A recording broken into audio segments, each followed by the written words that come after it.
How many times have you given up before seeing the result? What if I told you that success doesn't care how you feel? It only wants to know if you showed up today to fight for what you want. The difference between those who achieve and those who fall behind isn't talent, luck, or the perfect moment. It's about continuing when everything inside you screams to stop. If this bothers you, then this video was made for you. Most people give up before they are truly defeated. Not because they have been beaten, but because they allowed themselves to get comfortable, because they accepted stopping halfway when the body complained, when the mind shouted enough, and fear whispered in the ear, "You don't need this." But what few understand, and maybe you feel it right now, is that success doesn't care at all about how you feel. It doesn't ask if you're tired, scared, or if the day was hard. It only wants to know if you showed up, if you took the next step. How many times have you felt like this? Exhausted, unmotivated, thinking about giving up everything, wondering if maybe this isn't your time, that maybe you weren't born for this? I need to tell you a truth no one likes to hear. If you want something great, it will hurt. It will tire you. It will make you question your sanity. And it's exactly in these moments that people split into two groups: those who return to their comfort zone and those who keep going, even without strength.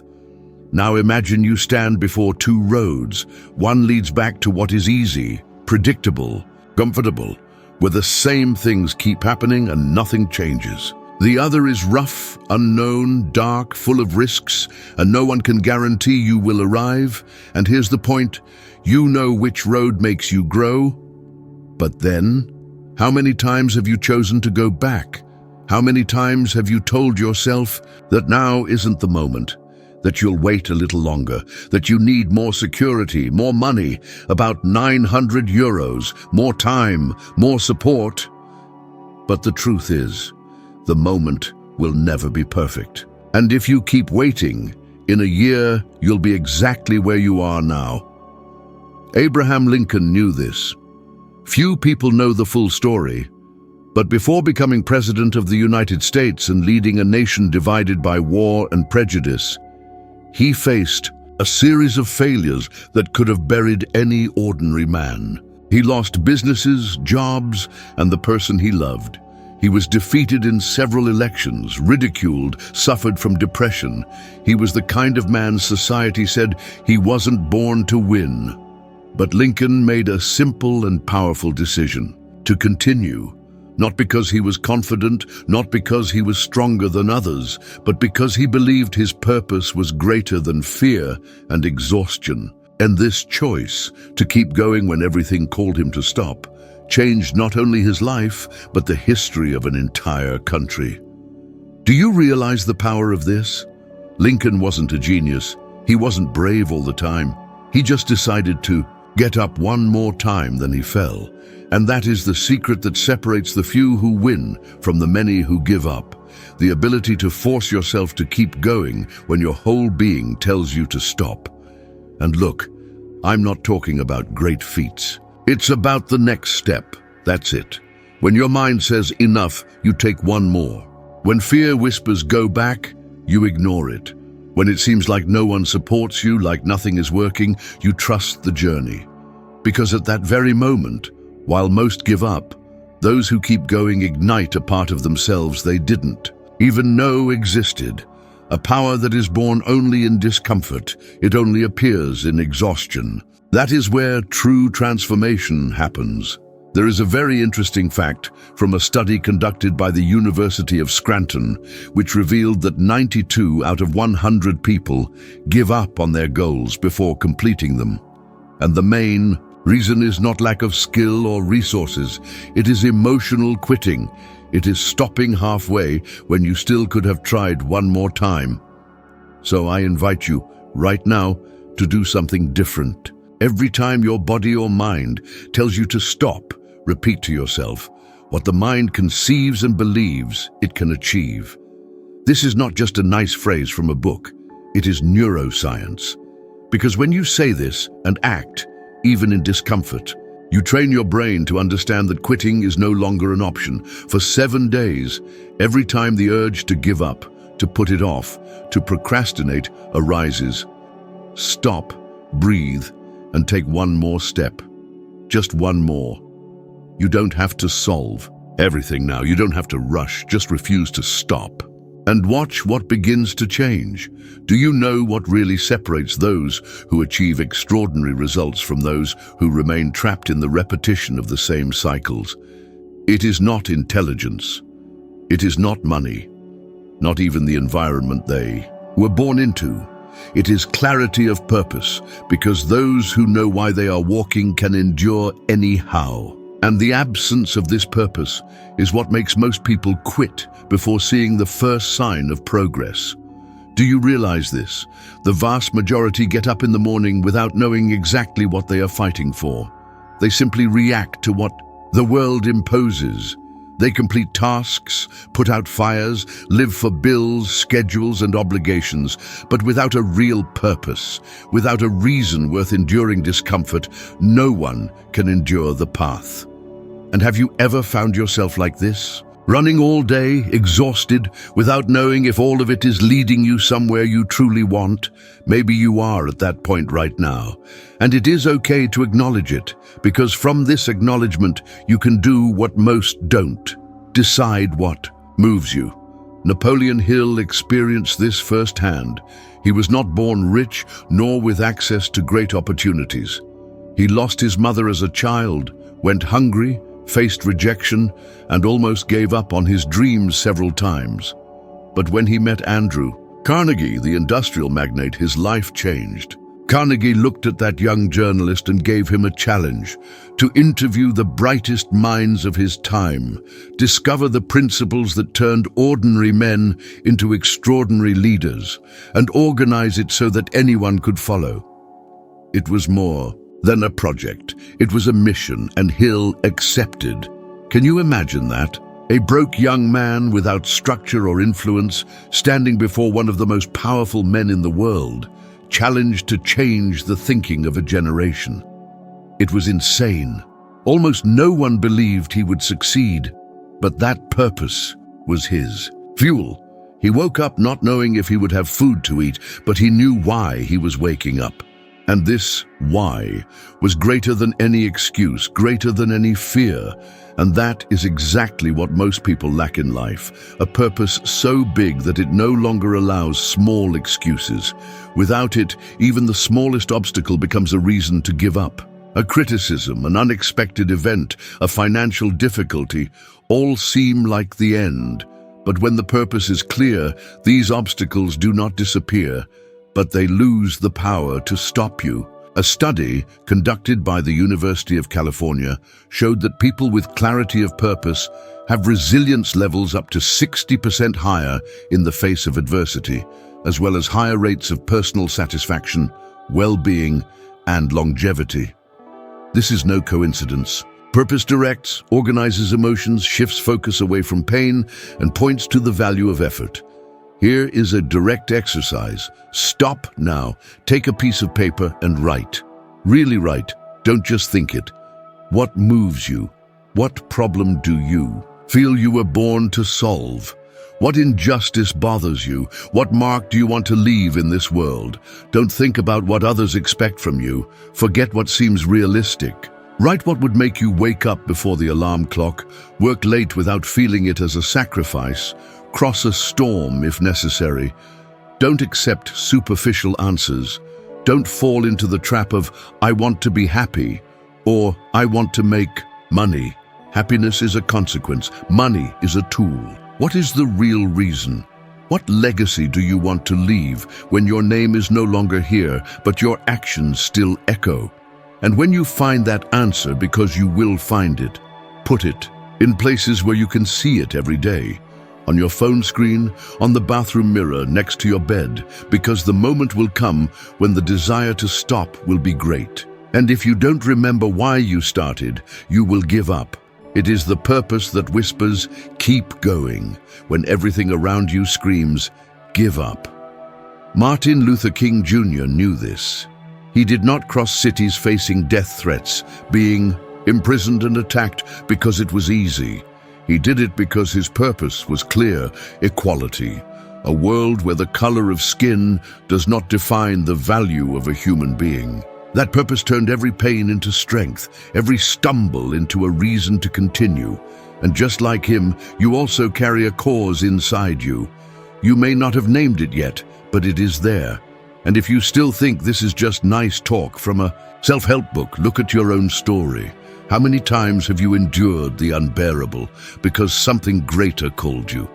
It may have been for a child, for a forgotten dream, to prove to yourself that you are capable. That thread of purpose, no matter how thin, is what sustains a human being amid the storm. And the clearer it becomes, the stronger it is. You don't need to have all the answers now, but you need the courage to seek the right questions. Because without purpose, fatigue wins, doubt dominates, fear paralyzes, but with it you can go through hell and come out stronger on the other side. Choose to discover what yours is, because the life you dream of only truly begins from that moment. At some point on your journey, voices will begin to rise, some gentle in the form of well-meaning advice, others aggressive like harsh criticism. Some trying to protect you from the unknown. Others, they try to paralyze you so that you won't go where they never had the courage to go. And one thing you need to accept once and for all is that others will doubt what you are trying to build. It's not because you are incapable. It's because they don't see what you see. The vision in your mind exists only there.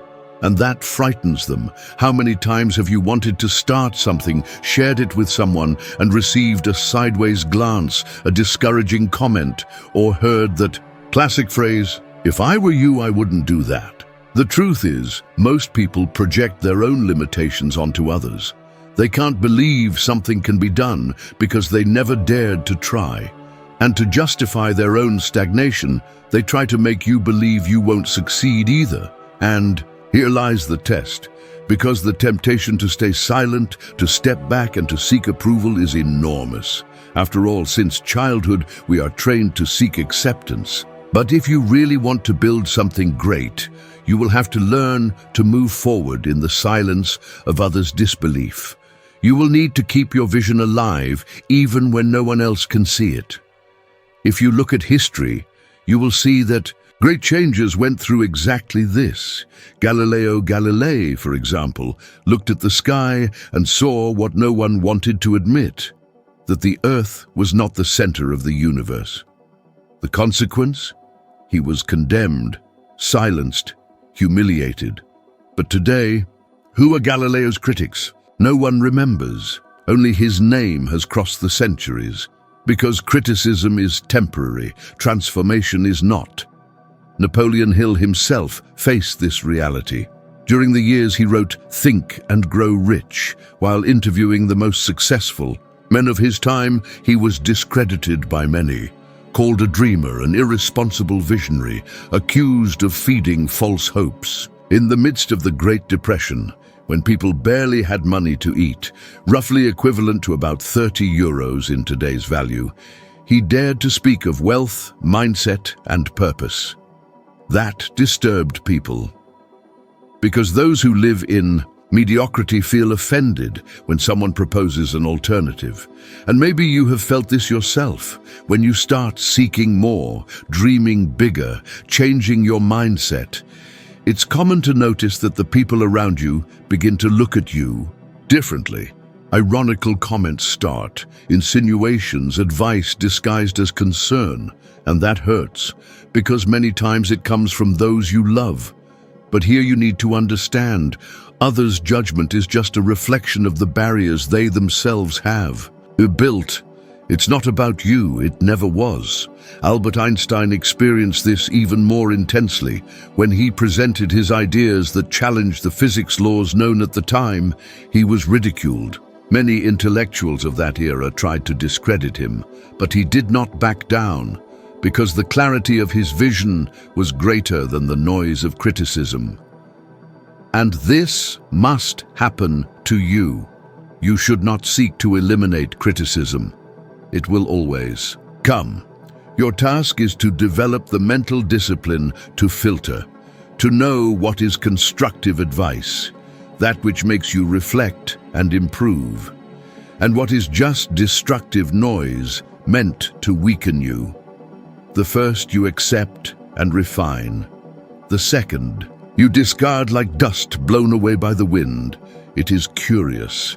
Because research in behavioral psychology shows that fear of social judgment is one of the main reasons why people abandon projects before even starting them or give up halfway through. Even when they are convinced that it would make sense for their lives, the fear of being criticized or excluded from the social group makes them retreat. And this shows you how important it is to develop emotional courage to keep going, even without applause, even under attack. The cold, hard truth is, it's easy to continue when everyone supports you. But greatness is built on the days when you walk alone, hearing more no's than yeses, stumbling over looks of contempt and still keeping your head held high. So, if today you feel like you are at that point, being questioned, criticized, underestimated, know that you are exactly where you should be. Because if no one doubts, it means your dream is still too small. Every great work carries the weight of distrust at the beginning, but when results come, the voices fall silent, and the name of the one who persisted remains. Let criticism be the backdrop of your determination. Let others' mockery be the fuel for your journey. Let every phrase of doubt turn into a mental phrase of yours. I will prove they were wrong. And in the end, when success arrives, because it comes for those who don't stop, those who laughed will pretend they always believed. And you will know it was your ability to stay firm, to keep going when the world pointed fingers, that brought you this far. Because that, my friend, is the mark of visionaries. If there is one thing life will teach you sooner or later, it's that nothing goes exactly as you planned. And those who survive, who thrive, who build something great are not those who stubbornly cling to the original plan at any cost, but those who know how to adapt. There is a huge difference between persistence and stubbornness, and that is one of the hardest and most necessary lessons for those who choose to live above average.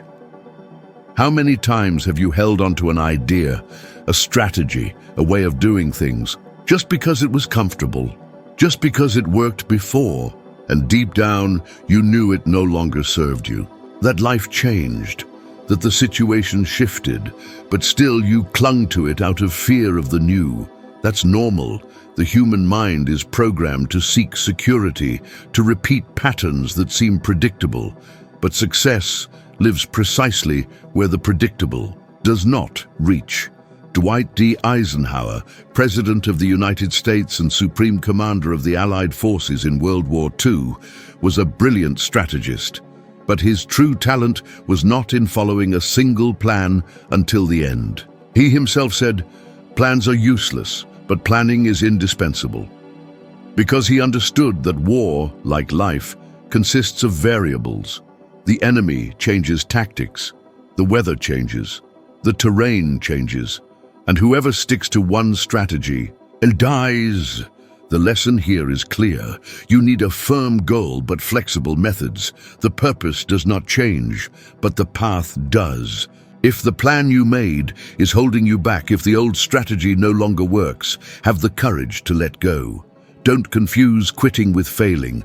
True failure is insisting on something that no longer serves you, just out of pride, not to change. Napoleon Hill experienced this too. In his tireless quest to gather the principles of success, he encountered obstacles that required a change of course. There were plans to publish certain content at specific times, but the cultural and social resistance of the era imposed barriers. Instead of retreating, he adapted the language, reworked the examples, chose the right moment, and managed to get the message across. If he had rigidly clung to the original idea, Think and Grow Rich would never have existed. The truth is that life offers no guarantees. It challenges you constantly. One day, things flow smoothly. The next, they collapse. And the world will not stop for you to reorganize. It goes on, and either you learn to adjust your sails according to the wind or you drift aimlessly.